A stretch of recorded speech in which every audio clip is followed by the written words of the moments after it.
Our song selection today will be Write the Vision.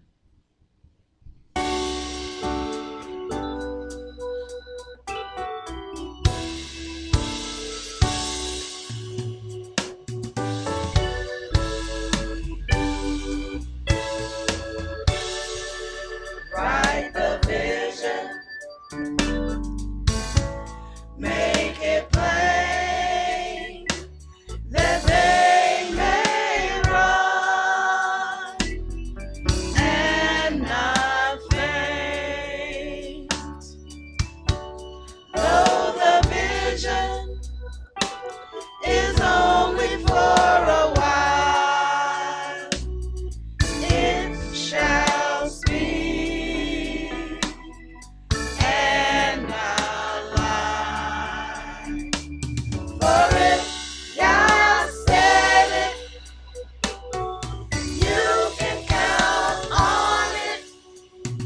He will do just what He said. Write the vision,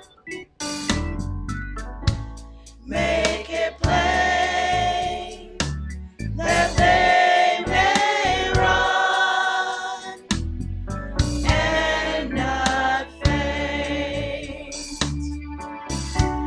Though the vision is only for a while, it shall speak and not lie.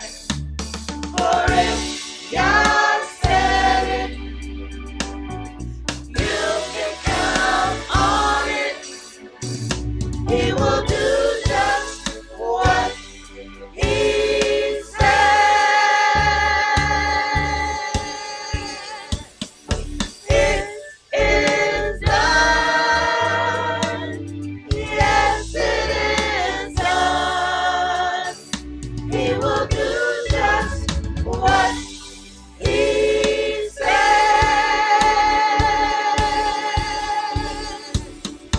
It is done.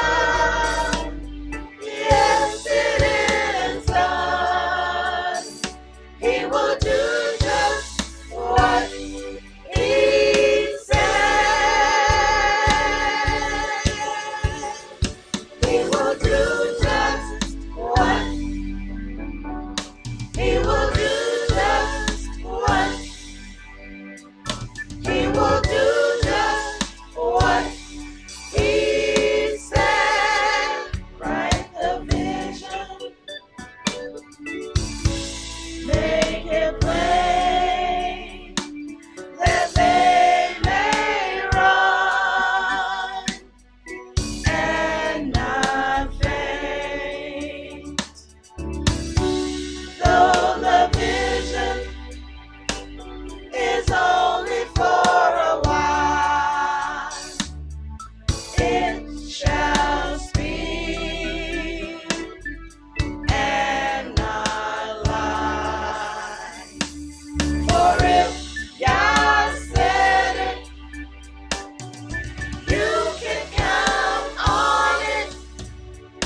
He will do just what He said. Write the vision, write the vision, write the vision, write the vision.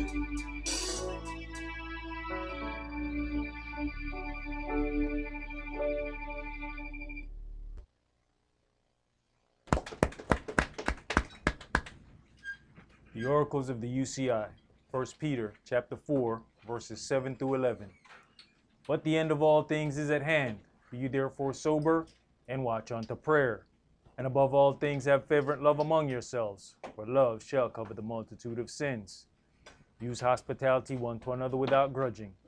As every man has received the gift, even so minister the same one to another, as good stewards of the manifold grace of Elohim.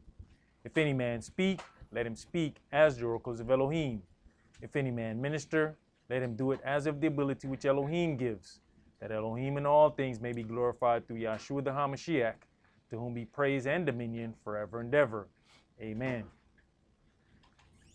Ephesians chapter 4, verses 29 through chapter 5 and verse 4.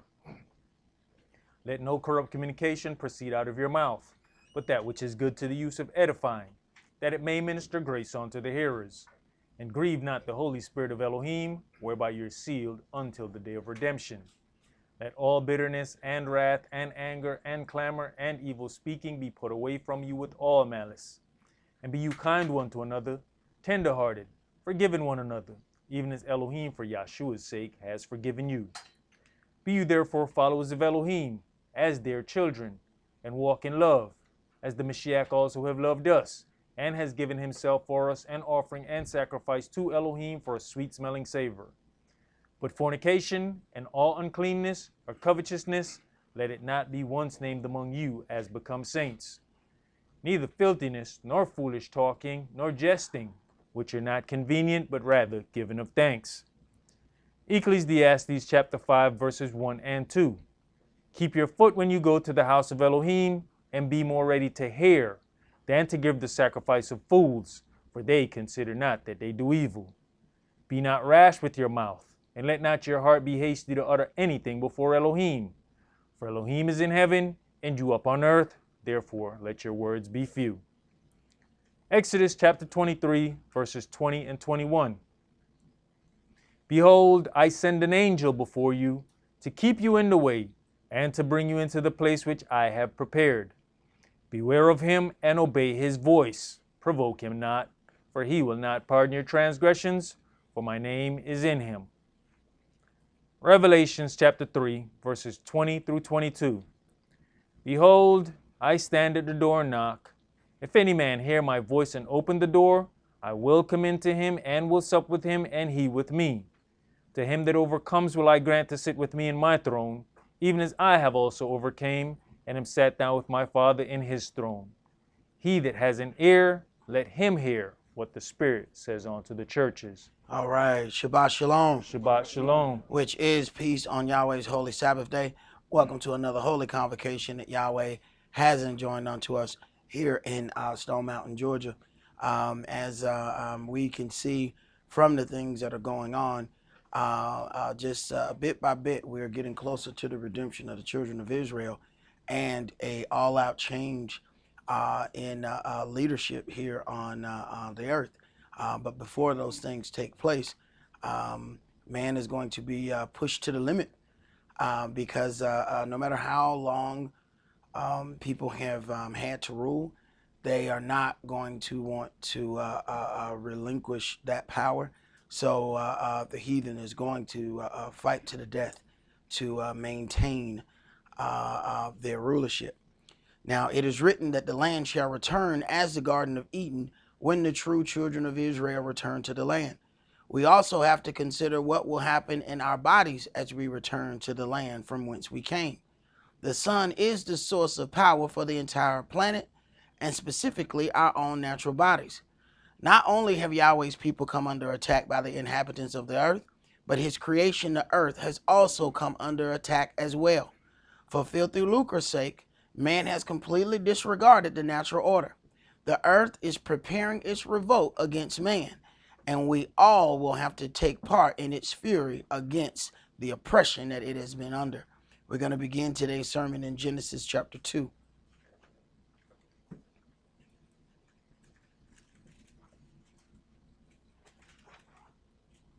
Because man is so interested in making money. There are a whole lot of things that man is just not going to stop on his own. Something is going to have to happen for man to stop it. There's so many better fuel sources that have been made available, better than oil.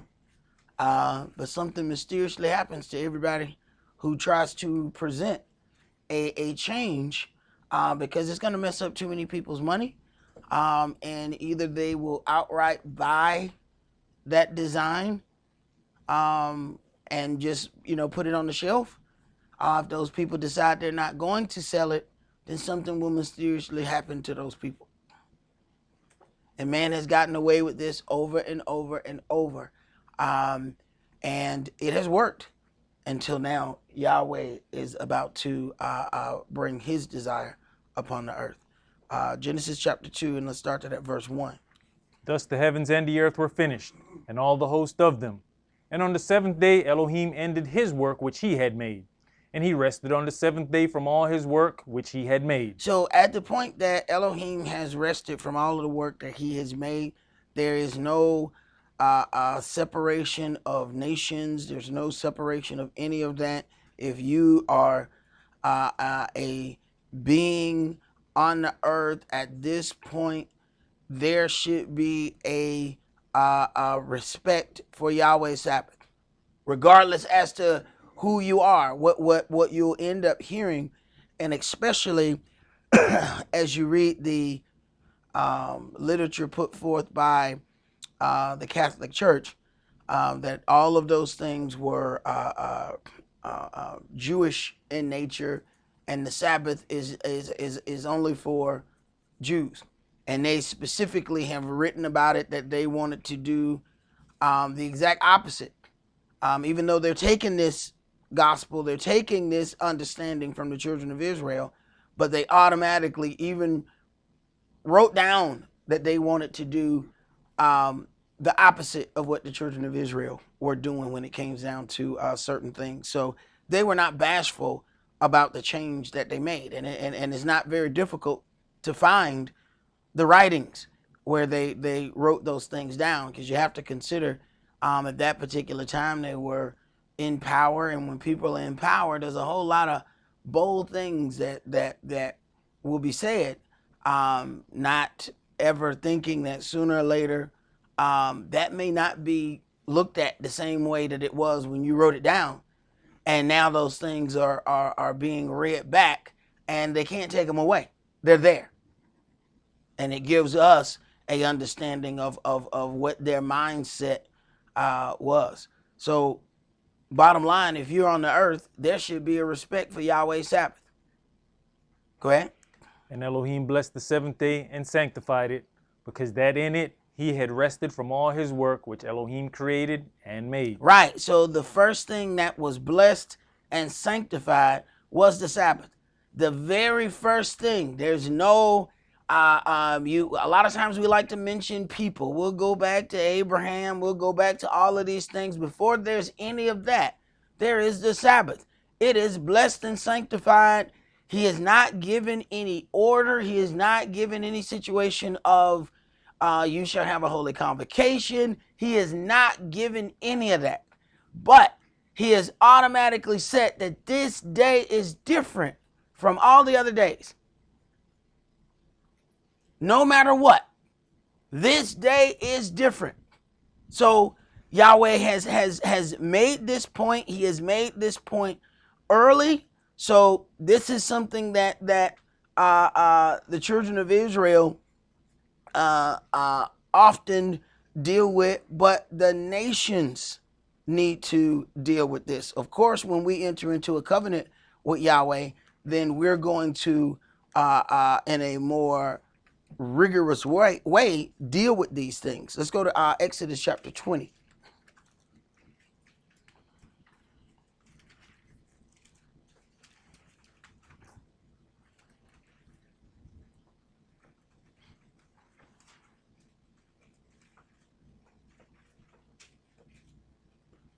And if we just even deal with the setup of how this Sabbath is set up, we find that Yahweh has then set up everything according to that seventh day. When we deal with the spirits, the seven spirits, the seven golden candlesticks, the 7 holy days, all of those things are based off of his creation and based off his rest. So if people try to say that it doesn't mean anything, everything that he orchestrated after that was based on it. How could it not mean anything?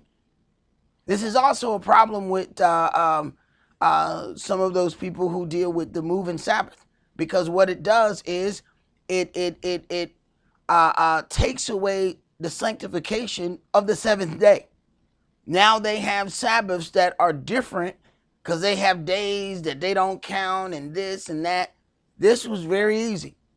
1 to 7. The seventh, sanctified. Exodus chapter 20, and go ahead and start that at verse 1. And Elohim spake all these words, saying, I am Yahweh your Elohim, which have brought you out of the land of Egypt, out of the house of bondage. You shall have no other gods before me. You shall not make unto you any graven image or any likeness of anything that is in heaven above, or that is in the earth beneath, or that is in the water underneath. You shall have Under no the earth, other gods, no other gods before me. Okay. What we have allowed to happen is the nations have slickly devised their gods as festivals and things of that nature and slid their gods right in front of us. They have slid the ways of their gods right in front of us, and we end up participating in the worship of their gods and sometimes having no idea that we're doing it. Well, I was going to church on New Year's Eve. Nobody, I had never heard in any other place about the ritual of watch night. That I only got at church. It took years later for me to realize that they were worshiping the two-headed god Janus. And that was something that I learned in the church. No street dude pulled me behind a building and gave me this twisted worship of a god. Those were things that I specifically learned in church. So there's all kind of gods that are placed inside of the Christian worship without a lot of those people knowing. This is something that I didn't know while I was there. I found it out after I left. So you have to think about how many people are sitting there worshiping other gods while reading, you shall have no other gods before me. Now that's what you call gross blindness.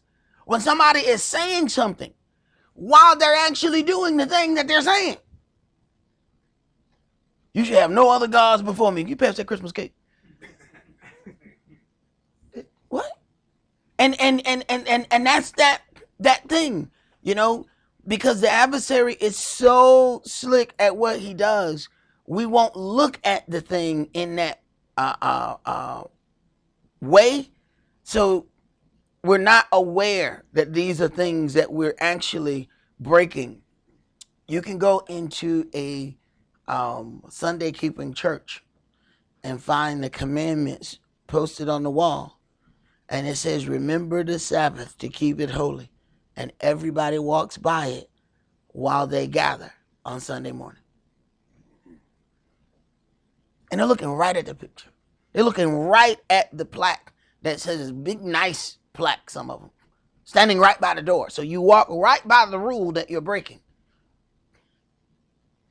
Go ahead. But you know, the thing about it is when you get people to have this thought process in their head that the Sabbath can be whatever day you want to make it, then even though it's there and you see it, it's not pricking you the way it's supposed to. Exactly. That is a very good point. And this is what a lot of things have turned into. And even coming into knowledge, you find people falling a victim to that because somebody always wants to offer you an alternative way to look at something. Well, what if you look at it like this? Watch this video right here. See, what if it's not like this, but like that, right? Then that means we're back falling for the same thing that we just crawled out of. Because now we're going to get a different way to look at the exact same thing. But we're going to look at it in a different way. This is why we could look at that picture of Passover. As long as they called it the Last Supper, people have the picture in their house. Ask them, do they keep Passover? Absolutely not. That is a picture of Passover. They have a picture of Passover. But because they call the picture the Last Supper, nobody recognizes that that's Passover. And ask them, hey man, can I borrow that picture of the Passover that's in your house? I ain't got no picture of the Passover. Bro, you have like a 20-foot picture of the Passover. No, I don't. Yes, you do. No, I don't. You have to make them understand. You know that thing that you call the Last Supper? Oh. No matter how many times they look at that, because somebody has taught them how to process that. Every time they see it, they're going to process it in that manner. This is why I tell people, be careful who it is you decide to listen to.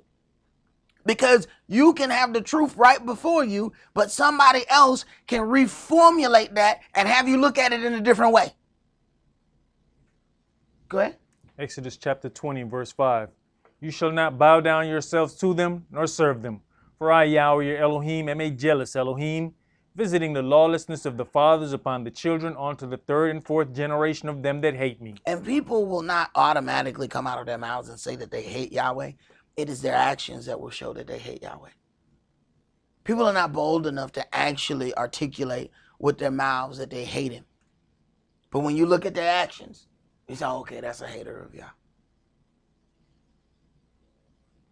And the irony is, it might be the person speaking the loudest, talking about Yah this, Yah that, Yah this, Yah, oh, Yahweh, oh, Yah, oh, I praise him, oh, he's glorious, oh, he's mighty. Then you watch what they do, and you be like, okay, they hate Yahweh. Go ahead. And showing mercy unto thousands of them that love me and keep my commandments. He shows mercy unto thousands of them that love him and keep his commandments. Go ahead.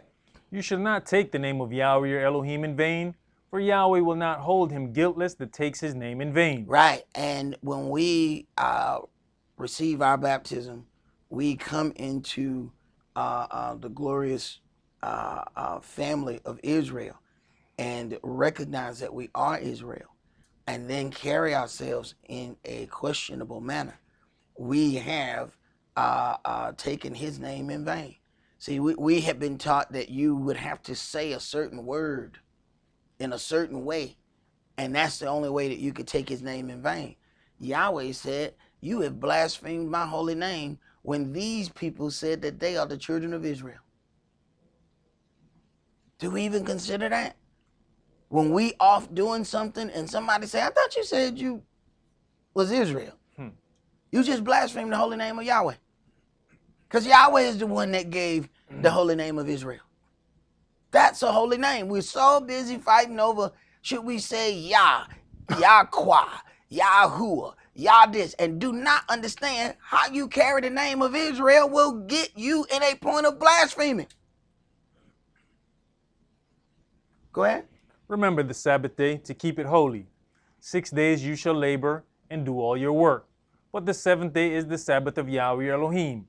In it you shall not do any work, you, nor your son, nor your daughter, your manservant, nor your maidservant, nor your cattle, nor your stranger that is within your gates. For in 6 days Yahweh made heaven and earth, the sea, and all that in them is, and rested the seventh day.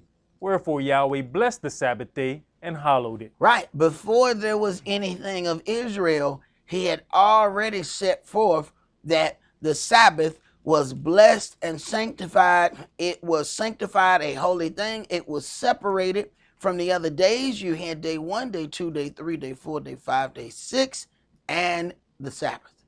Automatically, it stands out because there were no names for the other ones.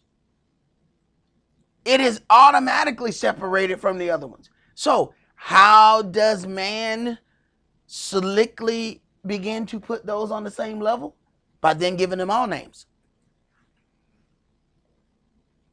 Remember Israel's push. Every one of us is holy. So try to put everything on the same level, then it's easier to blaspheme. So if you can think about how easy it would have been if we were able to go day 1, day 2, day 3, day 4, day 5, day 6, Sabbath. You automatically know that day is different. You hear that day is different. It's the only one that has a name. But then when you give names to all the other days, it then helps make the Sabbath, put those days on the same level as the Sabbath. Now it's easy to blaspheme the Sabbath. You have to learn the steps of blasphemy. This is where I keep seeing people get tripped up. They don't recognize the steps of blasphemy until they're already standing in it. When somebody invites you to do something and it may seem cool, you got to know what's going to happen on that next step. You haven't blasphemed yet. But it's going to be that's going to lead you to blaspheme. You got to stop it at that one level. That's why Yahweh gave us a thing about dealing with pork. He told us we couldn't eat it, right? It was unclean as a filthy beast. But he went one step further. You are in sin when you touch its dead carcass. You didn't sin when you put the pork chop in your mouth. You had sin when you put the pork chop in the seasoning. You understand? So if you hit the speed bump, you never hit the wall.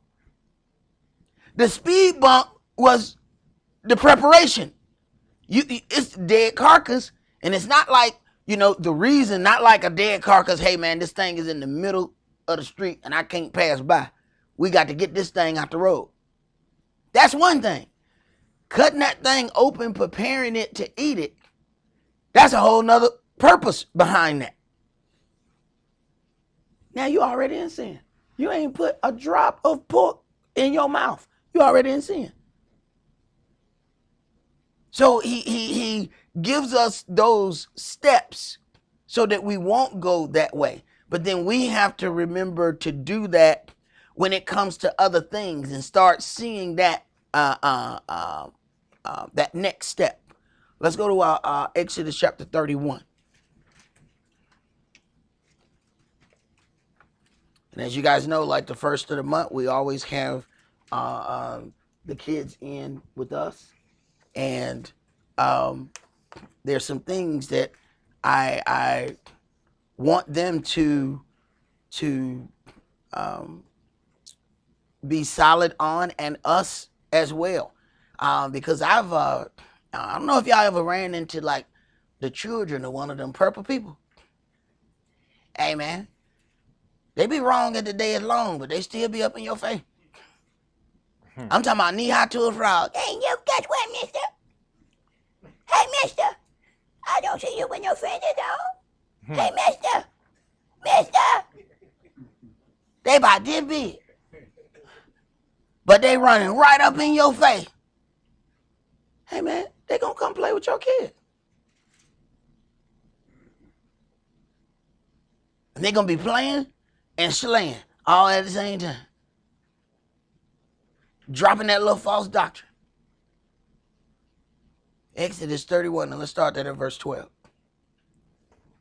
And Yahweh spake unto Moshe, saying, Speak you also unto the children of Israel, saying, Verily my Sabbaths you shall keep, for it is a sign between me and you throughout your generations. Right, and this is what the heathen wants to break. The heathen wants to break the covenant, the connection that you have with Yahweh your Elohim. In breaking that covenant, he then has a better opportunity to slay you. This is why you go and read in Maccabees and you find them demanding that we not keep the Sabbath. Not asking, demanding. Go and defile everything that they hold holy so they won't even want to go. Go ahead. That you may know that I am Yahweh that does sanctify you. You shall keep the Sabbath therefore, for it is holy unto you. Everyone that defiles it shall surely be put to death. Right. And if somebody encourage you to defile the Sabbath, you have to understand at that particular moment, I don't care whether it's your mama, your daddy, your wife, your husband, the friend of your bosom.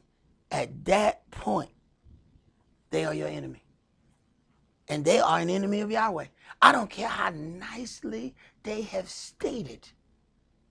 Look, we're not going to be gone but a little while. Come on. We can do this. They are your enemy right at that point. And that doesn't mean they always are going to be your enemy. They are your enemy at that point because they're pushing their self-will onto you. Go ahead. You know, brother, what we don't realize, and it was just in verse 13, just as we read in the beginning, the Sabbath day was sanctified. It's the first thing that he sanctified. But then he also just says that I sanctify you. And I think that's what we miss, is that we are sanctified. We are set apart for a job and a reason. Once we get that in our heads, then you understand how when we walk out of the way, we blaspheme Yahweh's name. And if you're sanctified, you have to deal with also the covering of that. I know this may sound harsh to people when it's talking about a lot of black people are going to die. You need to first of all understand you ain't black, you Hebrew. Black is a color. It was never supposed to be a designation for a people. So when, you know, we have to ask ourselves, when Dawid killed a man, Yahweh dealt with him for the rest of his life because of why he killed a man. Moshe killed a man, Yahweh act like it never even happened. Why? Because Yahweh like, oh, I'm going to kill them too. This may sound harsh, but there's a whole lot of our people who, no matter what you say to them, they're not going to follow Yahweh. Yahweh finna kill off people who look just like you, like it's going out of style. But do understand, they just look like you. That's all. That's it. Yahweh decides who is Israel by what's in here. And we're going to have to get that through our head. Because there's some of Israel who don't look nothing like you. They still Israel because they made the decision to be that in here. Go ahead. For whosoever does any work therein, that soul shall be cut off from among his people. 6 days may work be done, but in the 7th day is the Sabbath of rest, holy to Yahweh. Whosoever does any work in the Sabbath day, he shall surely be put to death. So this is, first of all, understand this was also given because I know there's some people that's, you know, probably at work now, probably falling down in the aisle. I'm about to die. Hold on now, what you got? Understand, these things were given unto us at a time where we were in complete control of our living arrangement.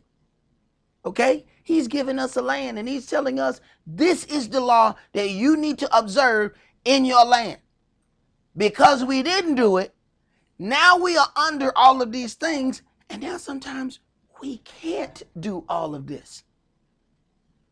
We find ourselves in a situation where you might have to work 7-8 months before you can orchestrate the way to get the Sabbath off.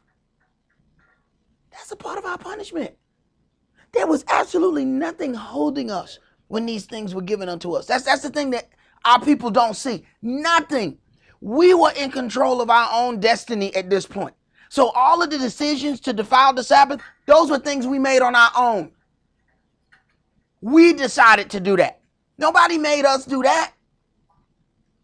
After a while, when we kept doing it, then he let people come in and make us do it. He said, oh, that's what you like to do? I'm going to let somebody come in and they're going to make you do it. And you know, that's the quickest way to get under Israel's skin. When you make us do something. See, we might choose to do evil. But then you say, no, you got to do evil. Well, now I don't want to do it now.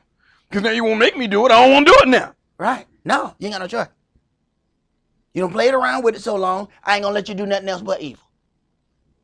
Go ahead. Exodus chapter 31 and verse 16. Wherefore the children of Israel shall keep the Sabbath, to observe the Sabbath throughout their generations for a perpetual covenant. It is a perpetual covenant between us and Yahweh our Elohim. This is something that we have to do. Now, what ends up happening is we start rewriting the boundaries of how we're going to keep this Sabbath holy unto Yahweh. That's where it starts to get interesting. See, we learn erroneous things from wherever it is we have been or whether we visit on the internet, and we start hearing different things. Now people start dealing with the Sabbath differently. And if you're not careful, they will implement those things on your Sabbath keeping. Go ahead. It is a sign between me and the children of Israel forever. For in 6 days Yahweh made heaven and earth, and on the seventh day he rested and was refreshed. Now, this is what separates you. He said, as Brother Kish had stated, made the point that I have sanctified you.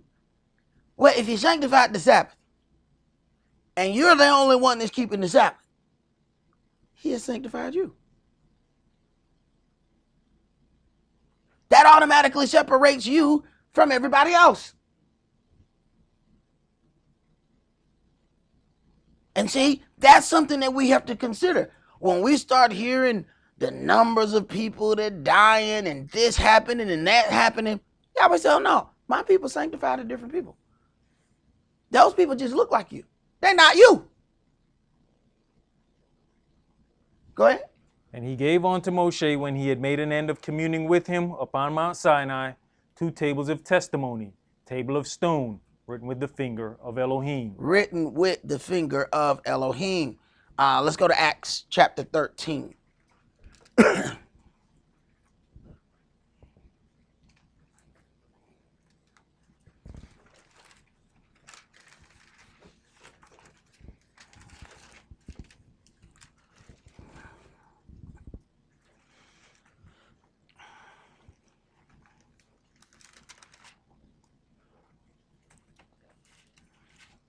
Acts chapter 13 and verse 13. Now when Saul and his company loosed from Paphos, they came to Perga in Pamphylia, and Johanan departing from them returned to Jerusalem. Now, the first thing we have to deal with is that as Saul is doing these things, he is no longer in Israel, okay? He is making his journey and circuit around all of the places of the Euro-Gentiles teaching the word. So if the Sabbath is just for Israel, then it's something that he only needs to deal with when he's in Jerusalem. Yet when he goes out and abroad, he is still teaching those people in the same manner. Not in all of the manner, because the Euro-Gentiles were not given the law, so they were not commanded circumcision. They were not commanded some other things. But there were base things that were there. Because if you are sanctified because you keep the Sabbath, how are they going to be engrafted into your tree, yet not keeping the thing that sanctifies you? Go ahead. But when they departed from Perga, they came to Antioch in Pisidia, and went into the synagogue on the Sabbath day and sat down. On the Sabbath day and sat down. Go ahead. And after the reading of the law and the prophets, the rulers of the synagogue sent unto them, saying, You men and brethren, if you have any word of exhortation for the people, say on. So even as they are going to give this word unto the Gentiles, they're still reading out of the law and the prophets.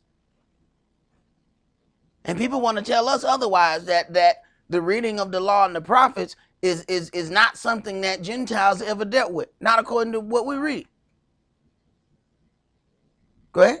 Then Saul stood up, and beckoning with his hand, said, Men of Israel, and you that fear Elohim, give audience. The Elohim of this people of Israel chose our fathers, and exalted the people when they dwelt as strangers in the land of Egypt. And with an high arm brought he them out of it. Now, as you read these things, you're going to see the way that Saul is able to move in and out of the instructions as it pertains to either Israel or Gentile. He will address Israel in one point and then address the Gentiles in another point. We like to make everything easy and offer a one-size-fits-all walk. He didn't care about what people thought. He was able to orchestrate each thing as it pertained to that individual. He would tell the Jews, you need to do this. Tell the Gentiles, y'all don't need to do this, y'all need to do that. Go ahead. And about the time of 40 years suffered he their manners in the wilderness. And when he had destroyed 7 nations in the land of Canaan, he divided their land to them by lot. And after that he gave unto them judges about the space of 450 years, until Samuel the prophet. So then Yahweh moves in a certain order. What happens is he deals with one thing. As it's time for the nation of Israel, they have grown to a certain point, then he will introduce the next step. He does the same things with us in our lives. But what happens with us, we want to skip. We want to skip and jump to something, and the whole thing is, no, you're not ready for that. You just think you are. You're going to find out when you get into it that you probably shouldn't have done that. Go ahead. And afterward they desired a king, and Elohim gave unto them Saul the son of Kish, a man of the tribe of Benjamin, by the space of 40 years. And they were not ready to have a king yet. They just wanted one. They weren't ready. But it was what they wanted, and because the children of Israel are sanctified, holy unto him, he went on and pushed through. But he told them what was going to be the problem. Go ahead. And when he had removed him, he raised up unto them Dawid to be their king, to whom also he gave testimony, and said, I have found Dawid the son of Jesse, a man after mine own heart, which shall fulfill all my will. And he did. Doesn't mean that he didn't sin and come short of the glory that Yahweh had expected for him. But when it came down to doing everything that Yahweh wanted to be done, Dawid did it. And when he sinned, Yahweh didn't say, I'm going to completely take it away from you. He kept his covenant, but he sure made him pay. Go ahead. Of this man's seed has Elohim, according to his promise, raised unto Israel a Savior, Yeshua. When Yohanan had first preached before his coming the baptism of repentance to all the people of Israel. And as Yohanan fulfilled his course, he said, Whom think you that I am? I am not he.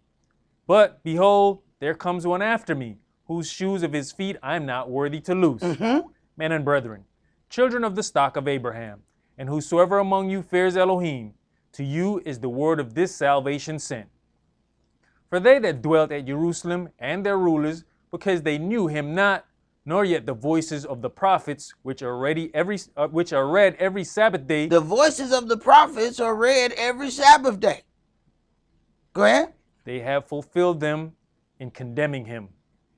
And though they found no cause of death in him, yet desired they Pilate that he should be slain. Right. A bunch of people, even as Israel read the law, they were then performing the things that were written in the law concerning Yeshua and never knowing that they're fulfilling them.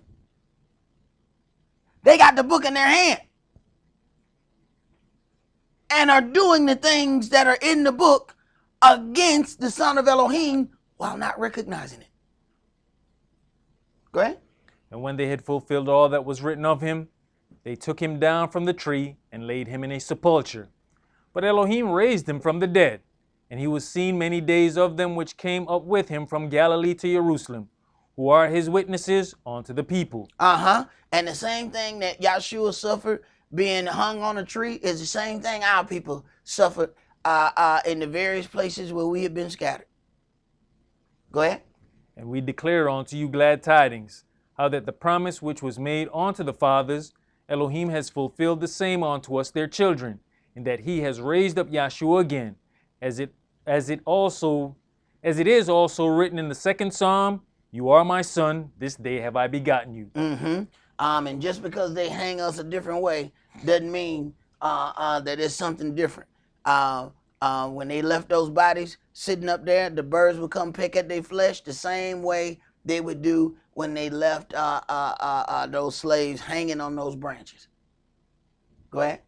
And as concerning that he raised him up from the dead, now no more to return to corruption, he said on this wise, I will give you the sure mercies of Dawid. Wherefore he says also in another psalm, You shall not suffer your Holy One to see corruption. For Dawid, after he had served his own generation by the will of Elohim, fell on sleep, and was laid unto his fathers, and saw corruption. Right, and what that means is that he was buried a regular man. He was buried, and his flesh decomposed as a normal body would. He didn't float off to heaven. He didn't do any of those things. So says this word. Go ahead. But he whom Elohim raised again saw no corruption. Be it known unto you, therefore, men and brethren, that through this man is preached unto you the forgiveness of sins. Right. He saw no corruption. There was no decaying of his flesh. He didn't sit there and decay as a normal fleshly body would. Go ahead. And by him all that believe are justified from all things, from which you could not be justified by the law of Moshe. Beware therefore, lest that come upon you, which is spoken of in the prophets. Behold, you despisers, and wonder, and perish. For I work a work in your days, a work which you shall in no wise believe, though a man declare it unto you. And when the Yehudis were gone out of the synagogue, the Gentiles besought that these words might be preached to them the next Sabbath. Right. You see, the Gentiles had sense though, right? Did you notice? And when the Jews were gone out of the synagogue, they just sitting over there in the corner. Once they left, excuse me, brother Broham, could you say these things next Sabbath? Will you be back here? They had sense now. They're like, I talk in front of them. I don't know what they gonna do. But they was coming to hear that word on the Sabbath. Go ahead. Now when the congregation was broken up, many of the Yehudis and religious proselytes followed Saul and Barnabas, who, speaking to them, persuaded them to continue in the grace of Elohim. Religious proselytes, these are converts. And they were accepted as long as they accepted the order. What you find is there are a lot of Gentiles who want to accept this word, but they want to accept it and come in with authority and change things. But Israel will do the same thing too. Israel will come into your place and try to change the rules in your place. We have folks show up at the door, dressed all wrong, and gonna argue with us at the door of our place. I know I got on long draws, but I'm coming in there. No, you're not. No, you're not. No, you're not. Well, if you want that place to grow, I don't know what place you're trying to grow with those long draws, but it ain't happening in there. Read, man. And the next Sabbath day came almost the whole city together to hear the word of Elohim. But when the Yehudis saw the multitudes, they were filled with envy, and spake against those things which were spoken by Saul, contradicting and blaspheming. Same thing you're going to have with Israel today. You teach one thing, here come Jake, smile at you while he looking at you. As soon as you turn around, Jake trying to teach somebody else against what you just taught. See, we think that Yahshua and these apostles and disciples don't understand what it is we going through. Man, they went through the same things. What we going through ain't nothing new. We teach one thing, here comes somebody right behind. Let me offer you another perspective. Before you know it, them people all confused. Go ahead. Then Saul and Barnabas waxed bold and said, it was necessary that the word of Elohim should first have been spoken to you. But seeing you put it from you and judge yourselves unworthy of everlasting life, lo, we turn to the Gentiles. For so that the Adonai commanded us, saying, I have set you to be a light of the Gentiles, that you should be for salvation unto the ends of the earth. And when the Gentiles heard this, they were glad and glorified the word of the Adonai, and as many as were ordained to eternal life believed. And the word of the Adonai was published throughout all the region. But the Yehudis stirred up the devout and honorable women and the chief men of the city, and raised persecution against Saul and Barnabas, and expelled them out of their coast. Right. Who did that? The children of Israel stirred up devout and honorable women. In other words, they used them. And I watch the same thing happen to good people, and they don't even know they being used. Getting used to go and do this. Getting used to do that. Somebody say, well, such a. Then that person run off and go and start the mess. That wasn't even your mess. How you let them talk you into that? When they come to you and say, well, yeah, you should go over there. Go on over there. Go and tell them. There you go right there. You want to nip that in the bud? Come on over here, brother. She got something to say to you. Don't you take it. stirred up the devout and honorable women, using their good name to do dirt. Go ahead, brother, finish that up.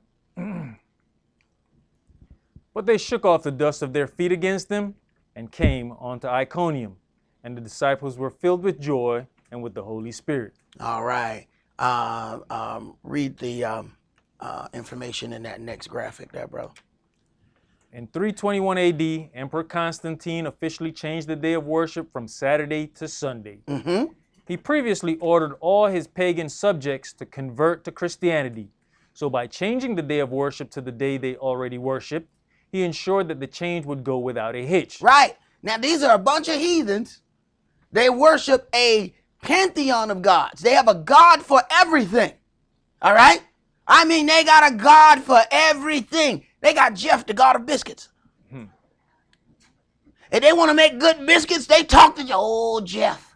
Oh, Jeff, please bless these biscuits with hot butter. Oh, Jeff. Oh, Jeff, I need you, Jeff. Right. Right. So they coming in with all of that.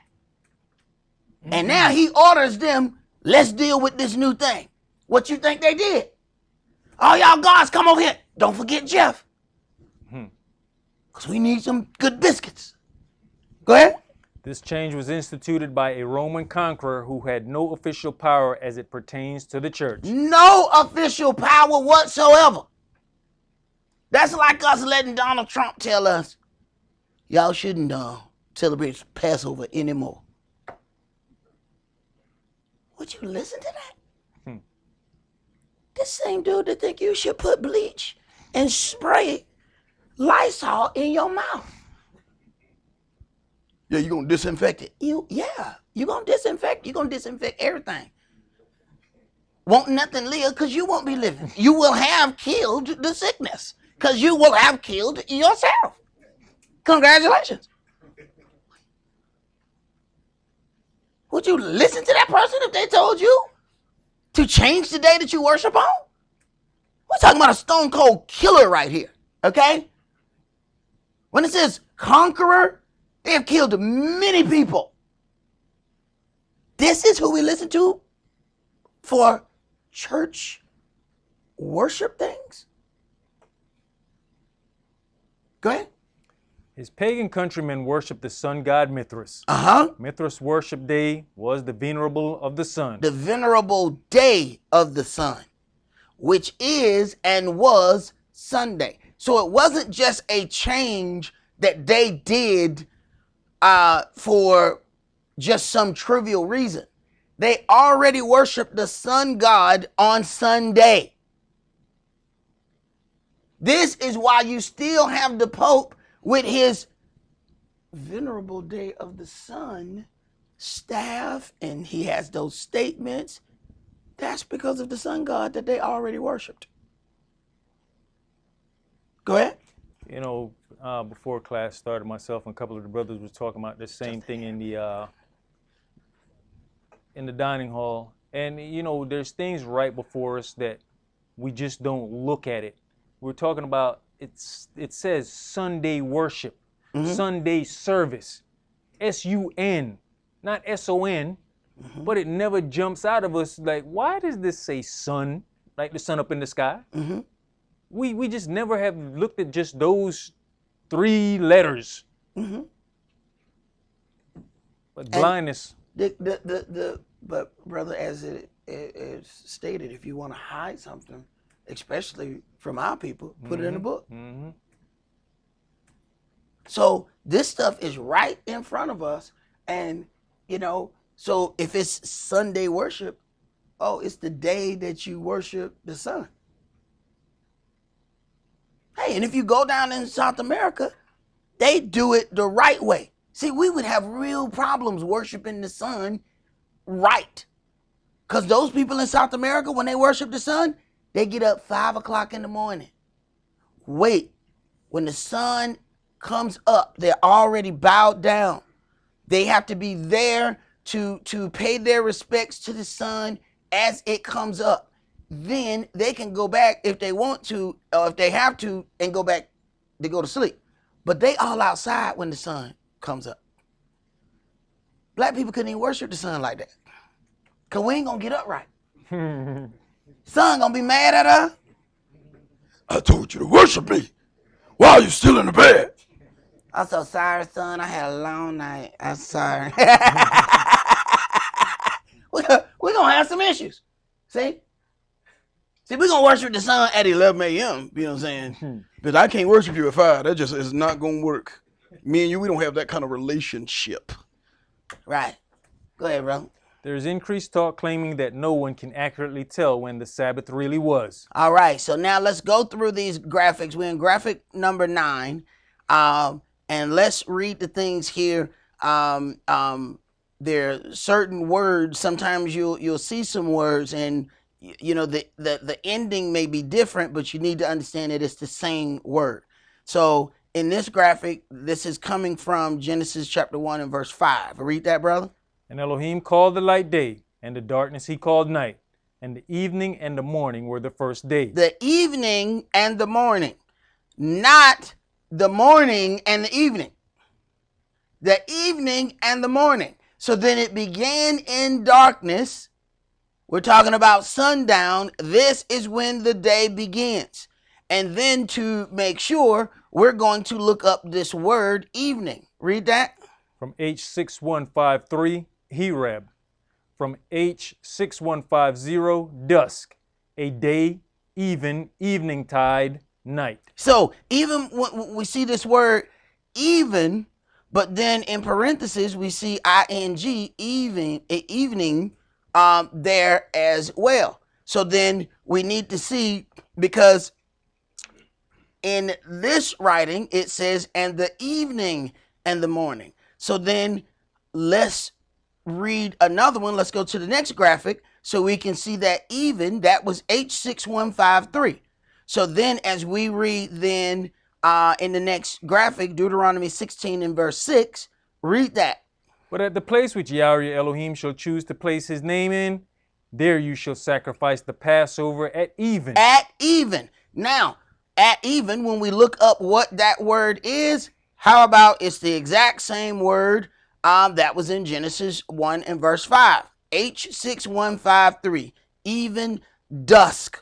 All right. Now, if we don't know what dusk is, we keep reading within that same part. Go ahead. At the going down of the sun. Stop.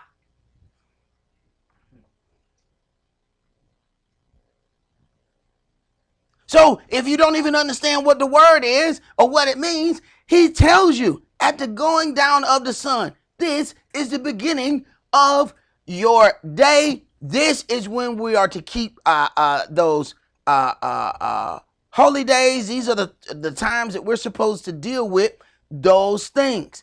This is when each man is at his cleanest, because that's a new day. There's absolutely nothing that has been done to defile us at that point whatsoever. Go to the next graphic. Let's go to graphic number 11.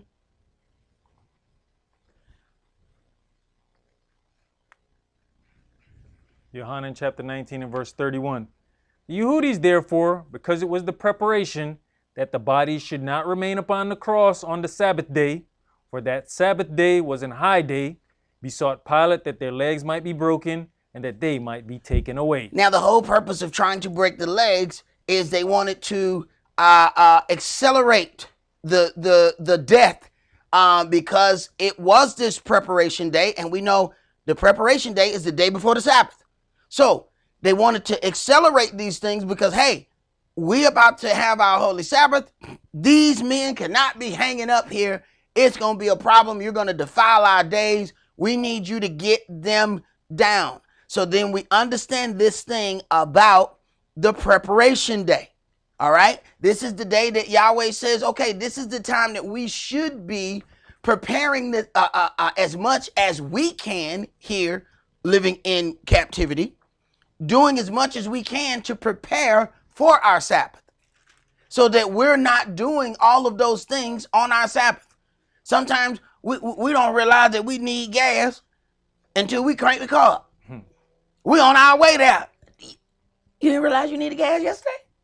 Well, it was the preparation day. That was the day you were supposed to prepare. Okay, you got to get on your mule to drive to the place to keep holy convocation. Well, you knew you wasn't gonna drive on water. You had to have some gas. That's part of your preparation day. You don't wait till the end to put the gas in. That's what you're supposed to do on your preparation day. So then now you're at the point where you only have to do any necessary things that has to be done on the Sabbath day. Those other things in your rightful preparation, you've already done. So now you can keep Yahweh's Sabbath orderly. You know, when you talk about preparing, and I say, all right, Shabbat Shalom, we're going to do something. All right, we going, bro, what is he doing? That's what happened when you ain't prepared.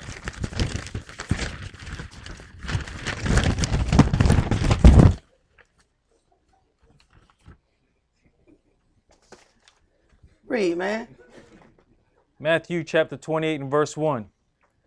In the end of the Sabbath, as it began to dawn toward the first day of the week, came Mary Magdalene and the other Mary to see the sepulchre. Now, this is, we should be at graphic number 12, in the end of the Sabbath. So, we have the beginning. They said that the bodies had to come down. Finish explaining graphic number 11. They said it was the preparation day. The bodies had to come down. Remember what they called it? Good Friday. Mm-hmm. How hard is it to figure out what day comes after that? So now these are intelligent people who are going to come and tell you, look, I've been studying, okay? There's no way anybody can tell from the beginning of time that every day stayed the same. And instead of entertaining that, ask them, what day come after Good Friday?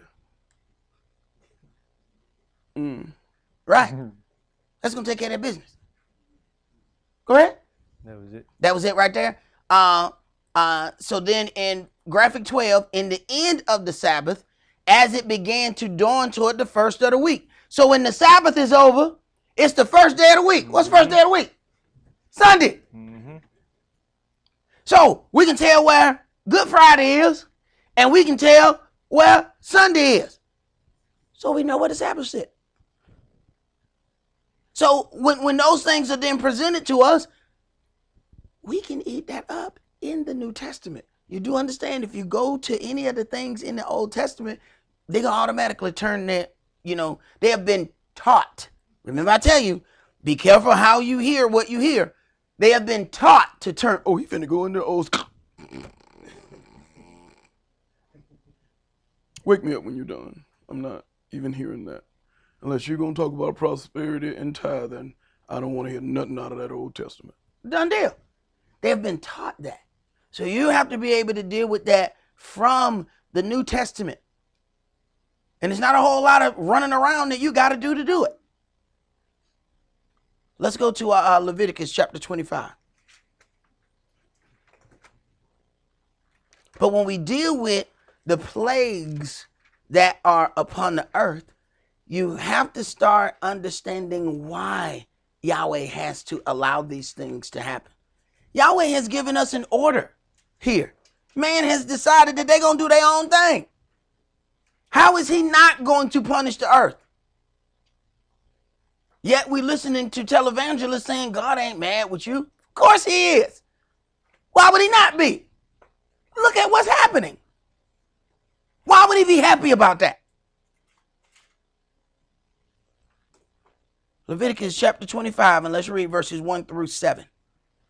And Yahweh spake unto Moshe in Mount Sinai, saying, Speak unto the children of Israel, and say unto them, When you come into the land which I give you, then shall the land keep a Sabbath unto Yahweh. Right. And you, this is where you have to start understanding that the land is revolting now against the inhabitants that rule over it because of how they have dealt with the earth. The earth is revolting because of all of the stuff that man has done to it. As Yahweh said, he has made man upright, but man has made many inventions. See, man found a way to engineer some mess. Boom. Now they forget about Yahweh and start doing those things. Because they want those fossil fuels, they get the fracking in the earth. Knowing that fracking gonna cause earthquake. So they just get their fracking on. And then when the ground start moving, they up out of there. Uh-oh, time to move, baby. Because they done messed up that area. Chances of fixing that is slim to none. But they got all the oil they need out of it. So they done made $1 kajillion. But the people who stuck living over there after that, oh, they in some problems. Go ahead. 6 years you shall sow your field, and in 6 years you shall prune your vineyard, and gather in the fruit thereof. But in the 7th year shall be a Sabbath of rest unto the land, a Sabbath for Yahweh. Right. And when you get to those moving Sabbath people, ask them how you do a moving Sabbath with the land then. This is that time when you start hearing those crickets. Go ahead. You shall neither sow your field nor prune your vineyard. That which grows of its own accord of your harvest you shall not reap, neither gather the grapes of your vine undressed. For it is a year of rest unto the land. See, these are the things that when righteous rule is instituted on the earth, these are the things that are going to have to be implemented so that the earth gets its rest and then provides abundantly for us because of the rest that we give it. See, you have people that want to, they may have people working for them and they work those people to death and they think they're getting, a lot out of those people. But if you treat a good man right, you'll get a lot more work out of him. Go ahead. And the Sabbath of the land shall be meat for you, and for your servant, and for your maid, and for your hired servant, and for your stranger that sojourns with you, and for your cattle, and for the beasts that are in your land, shall the increase thereof be meat. All right. Now let's go to Ezekiel chapter 22.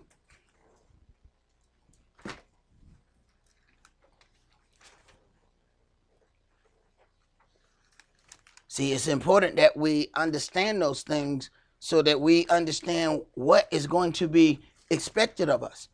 Sometimes you hear people talking about this big old Israelite pep rally that we're going to have in returning into the land, and they really don't understand. Oh no, it's work to do with that.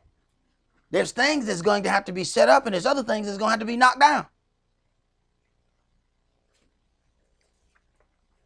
Ezekiel chapter 22, and let's start at verse 1. Moreover, the word of Yahweh came unto me, saying, Now you son of man, will you judge the bloody city? Yea, you shall show her all her abominations. Now, this is automatically going to get you some problems. Because people ain't trying to hear about what they've done. Now, people will tell you about what you did. They'll tell you about what their neighbor did. Or what their neighbor is doing. But when it comes time to talk about their stuff, this is a difficult place to have, especially with Israel. So when Yahweh gets one of his prophets and say, go and deal with Israel on this, oh man, each one of them had their life in their hand. Because the same people that'll hug you keep a rock in the back pocket. You'll feel both hands hugging you and then trying to figure out, how did he throw that rock? I felt both hands embracing me. Right. Only Israel good enough to do that right there, boy. That means we threw the rock before we hugged. Bah! Wait, what did he do? Did he float it in the air? Go ahead.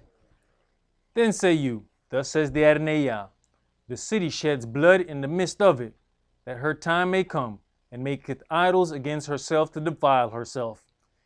You are become guilty in your blood that you have shed, and has defiled yourself in your idols which you have made, and you have caused your days to draw near, and are come even unto your years. Therefore have I made you a reproach unto the heathen, and a mocking to all countries. Therefore I have made you a reproach unto the heathen and a mocking to all countries. What we'll do is get upset with the countries that mock us, but not understand Yahweh is the one who did that. So then if we want to fix it, our situation should be, we're going to renew our covenant with Yahweh, our Elohim. That's how we fix the problems that we have within the nations. Not going up to suck up to the nations. That ain't never going to fix it. Because that wasn't the real issue of how you had the problem. Go ahead. Those that be near and those that be far from you shall mock you, which are infamous and much vexed. Behold, the princes of Israel, everyone were in you to their power to shed blood. In you have they set light by father and mother. In the midst of you have they dealt by oppression with the stranger. In you have they vexed the fatherless and the widow. You have despised mine holy things and have profaned my Sabbaths. In you are men that carry tails to shed blood. And in you they eat upon the mountains. In the midst of you they commit lewdness. In you have they discovered their father's nakedness. In you have they humbled her that was set apart for pollution. And one has committed abomination with his neighbor's wife, and another has lewdly defiled his daughter-in-law, and another in you has humbled his sister, his father's daughter. Right. These are all of the things that are taking place amongst the city. And he's expecting, hey, y'all should have dealt with these things. Shall you still be called righteous with all this? Go ahead. In you have they taken gifts to shed blood. You have taken interest and increase, and you have greedily gained of your neighbors by exhortation, and has forgotten me, says the Adonai Yah. Behold, therefore I have smitten mine hand at your dishonest gain which you have made, and at your blood which you have been in the midst of. Right. Of you. See, we shed innocent blood when we start offering situations to get somebody on another doctrine. It's blood on our hands, and we don't even know it. Go ahead. Can your heart endure, or can your hands be strong in the days that I shall deal with you? I, Yahweh, have spoken it, and will do it. And now scatter you among the heathen, and disperse you in the countries, and will consume your filthiness out of you. Now, this is part of the issues that we're having right now to this day. I will disperse you throughout the countries. Just in that, there is a curse that is upon our body for not being in the place that we were designed to be in. And that's something that we don't even consider. When Yahweh says, we can read Deuteronomy 28, and it starts going through all of these curses. You're going to be cursed in the field. You're going to have every sickness and disease is going to cling to you. And you may think, okay, he's going to bring that bit by bit. Do you realize that all that happens to you just coming out of the land where you're supposed to be? The curses automatically came to you when you left the land. Just living here is killing us. Your body, your DNA knows you ain't supposed to be here. Your DNA is acting erratic. Like, why are they still here?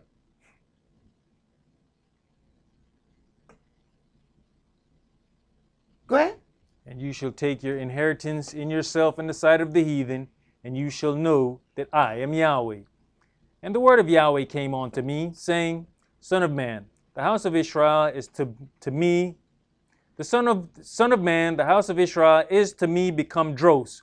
All they are brass, and tin, and iron, and lead. In the midst of the furnace, they are even the dross of silver. Therefore, thus says the Adonai Yah, because you are all become dross, behold, therefore I will gather you into the midst of Jerusalem.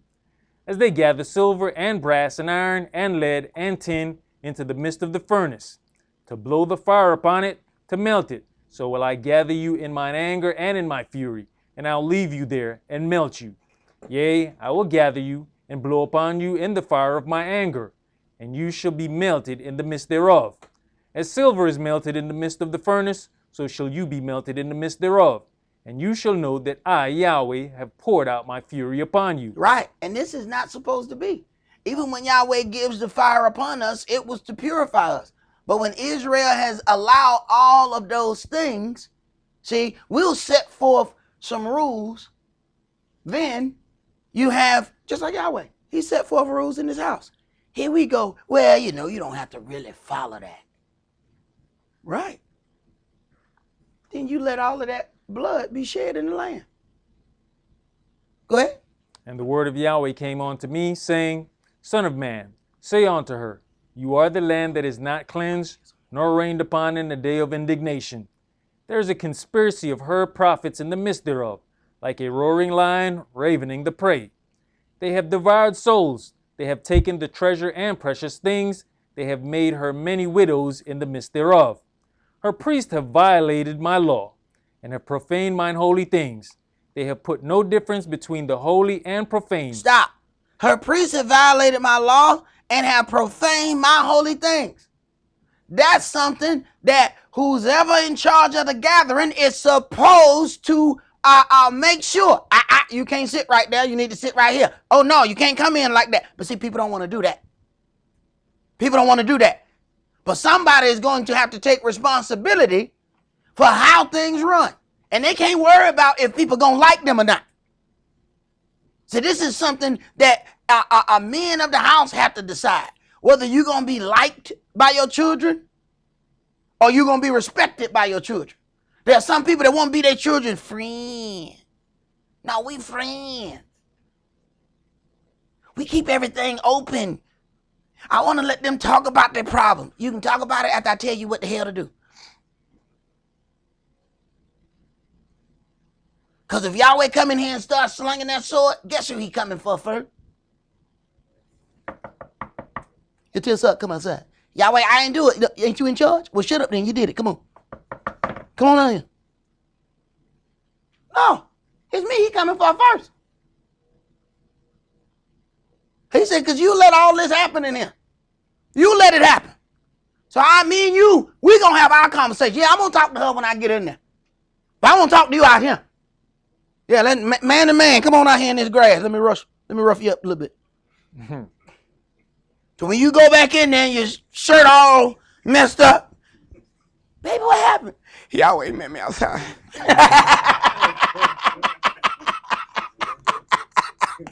Right. Go ahead, brother. Neither have they showed difference between the unclean and the clean. Neither have they showed difference between the unclean and the clean. So folk will have their shindigs and invite anybody. Still say they're keeping the Sabbath though. Everybody in there. One person in the dress, the other one in them long drawers. And they just are twerking. I don't know what kind of peace that is. Right. Go ahead, bro. And have hid their eyes from my Sabbaths, and I am profaned among them. Her princes in the midst thereof are like wolves ravening the prey, to shed blood and to destroy souls. They are princes. They have honor. Yet they are using their honor for their own personal gain. Go ahead. To get dishonest gain. And her prophets have daubed them with untempered mortar, seeing vanity and divining lies unto them, saying, Thus says the Adonai Yah, when Yahweh has not spoken. The people of the land have used oppression and exercised robbery, and have vexed the poor and needy. Yea, they have oppressed the stranger wrongfully. And I sought for a man among them that should make up the hedge, and stand in the gap before me for the land, that I should not destroy it. But I found none. Therefore have I poured out mine indignation upon them. I have consumed them with the fire of my anger. Their own way have I recompensed upon their heads, says the Adonai Yah. Right. He says, their own way have I recompensed. So understanding in the earlier part, what we were dealing with was the earlier part of Ezekiel, excuse me, that Yahweh had scattered us among the nations. Now, we have to then understand that this is a part of the curse itself. Brother, read that at graphic 15. Start there. Sky News, a news organization in the United Kingdom, has reported several recommendations for Black and Asian people in response to the current outbreak. Dr. Giro Biarda of South Oxfordshire, who also has an additional clinic in Windsor, while reporting in a Sky News report, states that Black and Asian people have been exposed all over the world at a higher rate because they have the jobs that are exposing them to and placing them in direct contact with the general public. Dr. Giro Biarda also states that Black and Asian people should be taking vitamin D supplements. Why? This is the question. And see, these are things that we have talked about. These are things that we have said off and on. But the reason why, it's sad you got to do this with Israel. But sometimes you got to put the white face on that. You know what I'm saying? Sometimes, sometimes they tell you wrong when white people do blackface. Well, this time I got to do whiteface. You know what I'm saying? Because sometimes we don't really, want to accept certain things unless we hear it from certain people. See, because if a black person say this, then people may look at it strange. But when the white man tell you that you're not getting enough sun, then we want to listen. Keep reading. He states that the people with melanin or any darkness to their skin were obviously created to be in locations in the earth that are closer to the sun. Right. You ain't supposed to be here. Okay? It is a part of the curse that you're not getting the sun that you're supposed to get. Go ahead. When these people end up in regions of the earth without a great amount of sun, they have to spend more time in the sun because their skin automatically blocks a certain amount of UV rays. Mm-hmm. So the darker the individual is, the more time they're supposed to spend in the sun. We act exactly the opposite. No, I'm already too black. I can't go out there in the sun.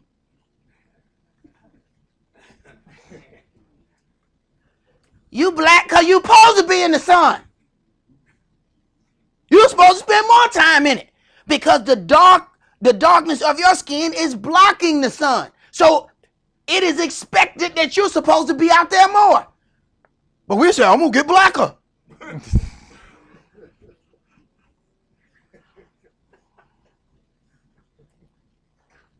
So now you are suffering from vitamin D deficiency because your dark skin keeps blocking the UV rays, and now you're scared to go out because people done told you you already too dark. Right. Now we get all kind of cancers because we're not in the sun. Check that out. Keep reading. Dr. Bayarda states that lack of time in the sun causes breathing ailments in people of color. Stop. What is their main problem that's going on right now? Breathing. Remember when we were kids, nobody had asthma and all this, and all of a sudden everybody had these things? What did they also have at that point that jumped up? Video games. Kids stopped playing outside and start playing inside. We played outside all day long. We never had nobody had no inhaler. What the hell is that? Did he just do some dope? What was that? What was that? Is that little kid on drugs? What was that? Hey man, what was that? What you just do? We don't know. We ain't never seen that. But when they stopped playing outside, they stopped getting that sun. We had no idea that the sun was our therapy. It was therapeutic to our bodies. It is a curse not to be near it. Go ahead. We fought to get all these office jobs. Right. We fought to get the office job. We wanted to be, here it is. Even in the time of slavery being worked to death, the sun was still healing us. We said, look, I got to go to college because I won't be out there. I ain't going to be out there like them field niggas. I ain't going to be out there no more. Then we get the office job, and the office job is killing us. Because they got control air in there. Ooh, turn that up, baby. Right. Go ahead. And could be a large reason why the current outbreak causes more issues in black people. Now, I didn't say this. The white guy did. Go ahead. No, European. Because, see, they wouldn't let this come on our news. Right. I figured y'all catch that. Go ahead, bro. Dr. Biarda says that Caucasians lost their melanin so lack of the sun does not hurt them. Now, I'm not going into how he says they lost their melanin. I'm not. That's a whole nother discussion. If you want to have that discussion, I ask you to call Dr. Giro Bayarda and ask him how they lost their melanin. I am not entertaining any such conversation. Next graphic, please. Recently, we have seen an increased amount of cloud seeding. All right, so now we're getting into some things here. So I want you to first of all understand it says lack of sun causes us some issues. When all of this happened, what's the first thing they told everybody to do? Go inside. Go inside. Okay, go ahead. Cloud seeding is the process of spreading either dry ice or more commonly silver iodide aerosols into the upper part of the clouds to attempt to stimulate the precipitation process and form rain. Right. So they just told us they was flying sometimes, and sometimes the exhaust just looked like a cloud. They've been lying because they've been spraying stuff for a very long time. They have been doing these things.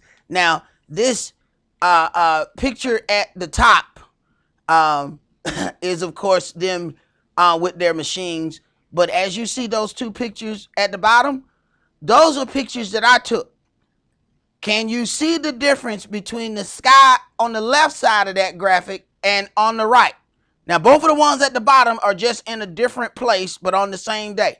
That is the same cloud part that looked like it goes in a line. That thing reached, I rode through 8 cities, and that went through. When have you ever seen a cloud last 8 cities? Clouds, first of all, ain't in no straight line. Now, you see the regular ones, how they off and on here and there. You'll see patches. We have to understand that recently, all of a sudden, there's complete cloud cover. Like there's no breaks in the clouds whatsoever. Now, as we're reading this, I want you to pay attention to some things. We have been having situations where there are dark clouds, even though there's not any rain. And it's been colder. We're in May. And then the next day, it's 78 degrees. Then people surprised that I rode my motorcycle. Hey, it's 78. It was 52 the other day. Of course I'm going to pull it out. Go ahead. In an article in Forbes entitled, "Seeding the Clouds, Should We Mess with Our Earth's Climate?" The following statements were written. Seeding clouds as a way to change weather began its history as a serious science beginning with World War II. Beginning with World War II, they have been manipulating weather. Go ahead. Originally as a way to interrupt severe storms or to produce rain and snow, it never developed in practice. But more recently, it has been investigated as a way to reflect back heat into space in order to mitigate global warming. So now, because they are now realizing the situation of global warming, these cloud situations, which is now, they are into geoengineering. So now it's more than just the cloud seeding as far as producing rain. Now let's do some things with those clouds to do some other things. Go ahead. Even before the United States pulled out of the Paris Climate Accords, there was growing skepticism that the world could or would decrease its total greenhouse gas emissions by 2050, enough to actually prevent the worst of global warming and keep the temperature rise to only a few degrees. All right, so remember now, in the beginning, it says a way to reflect back heat into space. So then they're purposely trying to block certain things. Now remember, now you already have an issue because you're in a place where you were not designed to be. You're not getting enough sun. Now there are issues that are specifically made to block the sun. You already got issues now. And we've been told not to go outside. Go ahead. To succeed, we have to reduce human carbon emissions by a total of about 90% by 2050. Averaging about 5% reductions per year beginning in 2015 would have done it. But in 2015, emissions were still growing worldwide. The next deadline is 2020. What, 2020? Okay. All right. Go ahead. When we have to start reducing emissions by almost 10% per year until mid-century. We are unlikely to meet this target as well. Next graphic. The other strategy is to mitigate the effects of warming by directly cooling the planet. Cooling occurs naturally when a greater amount of particles such as soot from huge fires, particulates, and gases from huge volcanic eruptions. Right. Now, I understand. A big enough volcanic eruption causes the entire Earth to freeze over. If enough of that comes and completely blocks the sun, boom, it's going to freeze up everything. Because no amount of sun is getting to those areas. Go ahead. Or excessive amounts of ice crystals enter the atmosphere and either block incoming solar rays or reflect them back into space. Cooling also occurs when clouds dissipate fast and allow more radiation from the warmer surface below them to escape into space. Changing the Earth's albedo or reflectivity is what these strategies target. So, changing the Earth's albedo or reflectivity is what they're trying to do.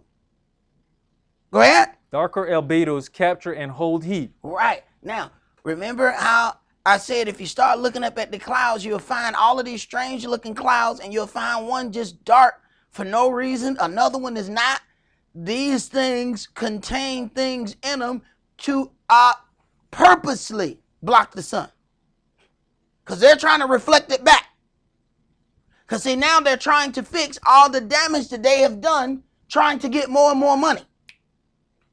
Go ahead. Lighter albedos reflect heat. It's why snow always melts first on a new asphalt street before most other surfaces around it. We have seen the cooling effects of big fires and big volcanoes in the geologic record going back millions of years, so we know they work. But these processes are uncontrolled and in some cases cause very big climate changes themselves that had their own bad effects. Right. So they keep trying to manipulate things to do what they want it to do, but even their own research shows that it is finicky. So 1 minute they'll do it and it works. The next minute it will cause some strange results, but they're still doing it. Go ahead. After much research, we seem to have settled on a few possible methods for increasing the Earth's albedo. One, inject sulfur dioxide into the stratosphere where it is oxidized to form sulfate aerosol particles which scatter incoming sunlight. 2, use automated ships to spray droplets of seawater into the atmosphere above the ocean where they evaporate to form an elevated concentration of sea salt aerosols, which seed higher concentrations of cloud droplets in clouds over the ocean, increasing their reflectivity. Right, but do understand, then we're going to turn around and eat this stuff after they've been messing with it. All right, we're gonna eat the stuff out that ocean. So they're doing this stuff, all right? All of this is still going on. Go ahead. 3rd, fleets of large drones would crisscross Earth's upper latitude during winter, sprinkling the skies with tons of extremely fine dust-like materials every year. Various seeding materials have been looked at, including alumina, diamond dust, calcium carbate, and bismuth triiodide, all with a hope of decreasing unwanted side effects like ozone depletion. So as all of these things are then done, you have to wonder if we were asked to go inside because they knew that they were spraying some things that are going to have to float back down in trying to block some things. This then, there's a, I want to say that this may be about 9 or so pages, and we will send this email out. It is the Journal of Herb Pharmacology, It's entitled Heavy Metal Detoxification. This is a review of herbal compounds for chelation therapy and heavy metal toxicity. Now, what's happening is because of some of the things that are being sprayed, these are heavy metals that they are putting in there, which then causes all kind of bodily reactions. Believe it or not, some of the same herbs that we normally use just on a normal basis, garlic and vinegar, milk thistle. This gives us all kind of things. The garlic itself helps us do a lot of things. Cilantro. This article will email out, but what it does is gives us herbs that we can deal with to help the body fight against some of these things that we don't even know that they're spraying. Okay, so you got one thing that the European doctor was already saying, that we should be taking vitamin D supplements because of we're already not getting enough sun. Now you add this on top of it. This then still goes back to Yahweh saying, I'm going to spread you to the four corners of the globe because you have not done the things that you were supposed to do. That in itself causes all the rest of the curses. When he starts talking about you're going to suffer from this, you're going to suffer from that. That happens just because of your location. He ain't even got to go look for a way to give you that. That's something that we have to consider.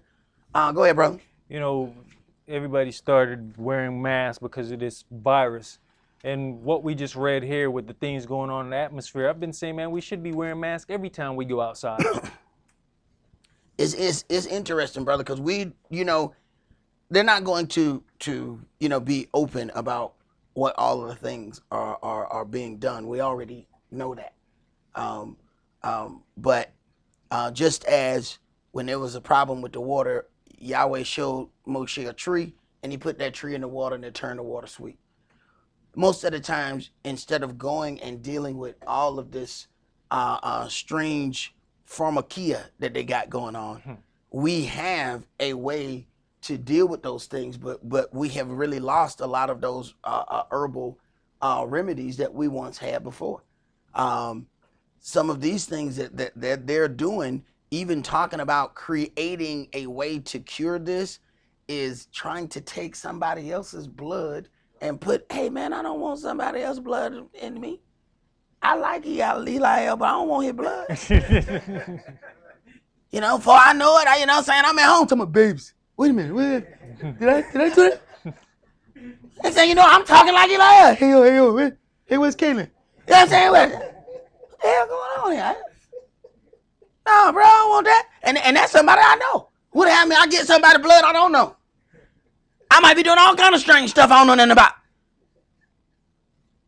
Romans chapter 8. Let's start that at verse 18. And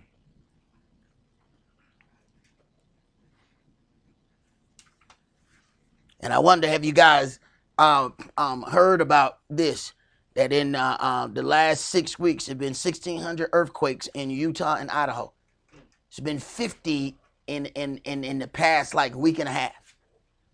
They are afraid that the big one is coming. It is constantly shaking like nobody's business. I mean, it is going now. And keep in mind now, they're trying to cool up some things. And my elder used to say some things that, Russia was shooting beams at the caldera to purposely heat it up. Because the caldera is in this region, in this Midwest area, it is a super volcano that is underground that spans several states of where it's. If it blows, what we know of America is over. It is done. It is the biggest underground bomb on the face of the planet.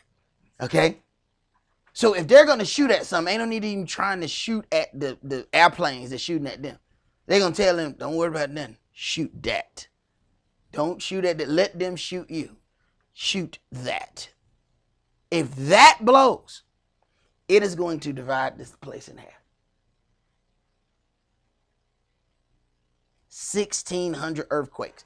Now, I personally, and you know, we got, you know, members of this congregation who live in California. They already know I'm scared. I visit them, I'm running out of there. Me no like it earthy shaky. Me no like it earthy shaky. So, you know, people in Utah thought they, you know, hey, they wasn't close enough for that. This is more than what's going on in California. They don't get 1,600. These people have to be a nervous wreck by now. Every time they turn around, it's shaking again. Over and over and over and over. And that's normally the sign that it might be something big coming, because it keeps releasing pressure, but the pressure is building up too fast. The pressure is building up too fast. Why does it keep releasing? Uh-oh. Something may not be right there. But you got all of these things happening at the same time. But Yahweh did say, I will sweep her with the besom of destruction. Romans 8, and let's start at verse 18. For I reckon that the sufferings of this present time are not worthy to be compared with the glory which shall be revealed in us. For the earnest expectation of the creature waits for the manifestation of the sons of Elohim. The earth is waiting on you. The earth say, I don't get to even be right until you get right. The earth is waiting for righteous rulership. It is suffering now. Go ahead. For the creature was made subject to vanity, not willingly, but by reason of him who has subjected the same in hope. Because the creature itself also shall be delivered from the bondage of corruption in the glorious liberty of the children of Elohim. For we know that the whole creation groans and travails in pain together until now. And not only they, but ourselves also, which have the first fruits of the Spirit, even we ourselves groan within ourselves, waiting for the adoption, to wit, the redemption of our body. For we are saved by hope, but hope that is seen is not hope. For what a man sees, why does he yet hope for it? But if we hope for that we see not, then do we with patience wait for it. Likewise, the Spirit also helps our infirmities, for we know not what we should pray for as we ought. But the Spirit itself makes intercessions for us with groanings which cannot be uttered.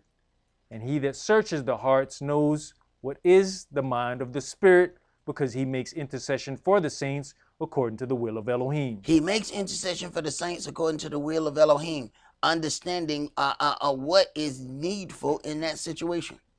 Go ahead. And we know all things work together for good to them that love Elohim, to them who are the called according to his purpose. For whom he did foreknow, he also did predestinate to be conformed to the image of his Son, that he might be the firstborn among many brethren. Moreover, whom he did predestinate, them he also called. And whom he called, them he also justified. And whom he justified, them he also glorified. What shall we then say to these things? If Elohim be for us, who can be against us? Right. It doesn't matter what all they put together. The children of Israel are going to be all right. But they are not all Israel that are of Israel. Go ahead. He that spared not his own son, but delivered him up for us all, how shall he not with him also freely give us all things? Who shall lay anything to the charge of Elohim's elect? It is Elohim that justifies. Who is he that condemns? It is the Mashiach that died. Yea, rather, that is risen again, who is even at the right hand of Elohim, who also makes intercessions for us. All right, let's go to Genesis chapter 9.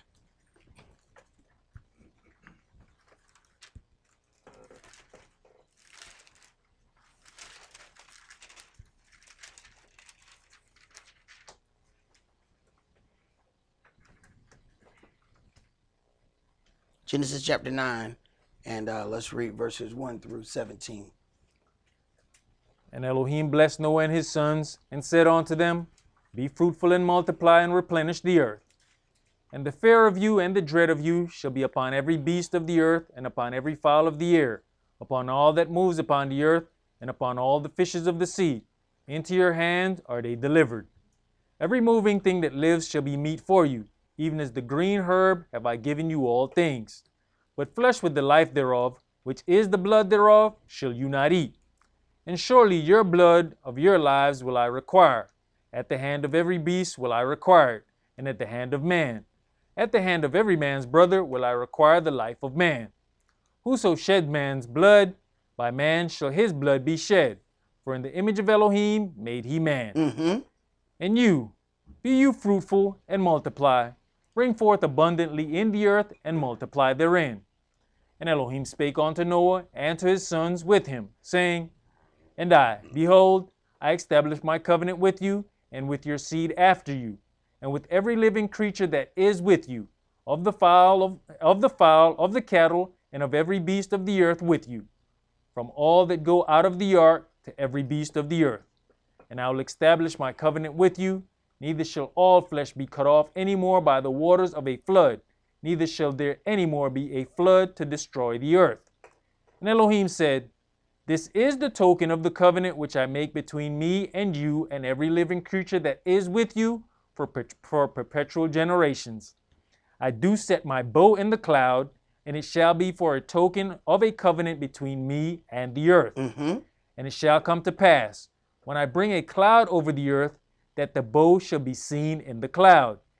And I will remember my covenant, which is between me and you and every living creature of all flesh. And the waters shall no more become a flood to destroy all flesh. And the bow shall be in the cloud, and I will look upon it, that I may remember the everlasting covenant between Elohim and every living creature of all flesh that is upon the earth. And Elohim said unto Noah, This is the token of the covenant, which I have established between me and all flesh that is upon the earth. Right. And when we decide to deal with things in a way not written, we automatically break that covenant of peace that is supposed to be there in the earth. But let us hear the conclusion of this matter. Let's go to Psalm 105.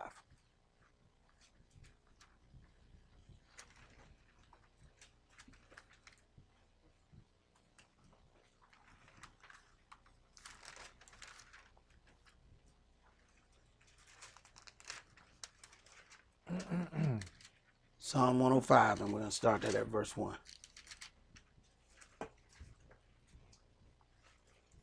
Verse 1. Oh, give thanks unto Yahweh, call upon his name, make known his deeds among the people. Sing unto him, sing psalms unto him, talk you of all his wondrous works. Glory you in his holy name. Let the heart of them rejoice that seek Yahweh. Seek Yahweh and his strength, seek his face evermore. Remember his marvelous works that he has done, his wonders and the judgments of his mouth. O you seed of Abraham, his servant, you children of Jacob, his chosen. He is Yahweh, our Elohim. His judgments are in all the earth.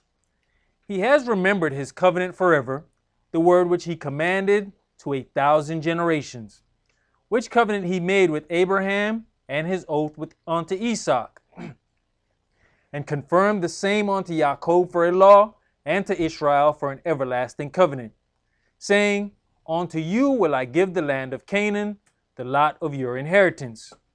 When they were but a few men in number, yea, very few, and strangers in it, when they went from one nation to another, from one kingdom to another people. He suffered no man to do them wrong. Yea, he reproved kings for their sakes, saying, Touch not my anointed, and do my prophets no harm. Right. So if we follow Yahweh our Elohim the way we are supposed to, even when we are in strange places, the covering of Yahweh our Elohim will still be upon us. Go ahead. Moreover, he called for a famine upon the land. He brake the whole staff of bread. He sent a man before them, even Yosef, who was sold for a servant, whose feet they hurt with fetters. He was laid in iron. Until the time that his word came, the word of Yahweh tried him. The king sent and loosed him, even the ruler of the people, and let him go free.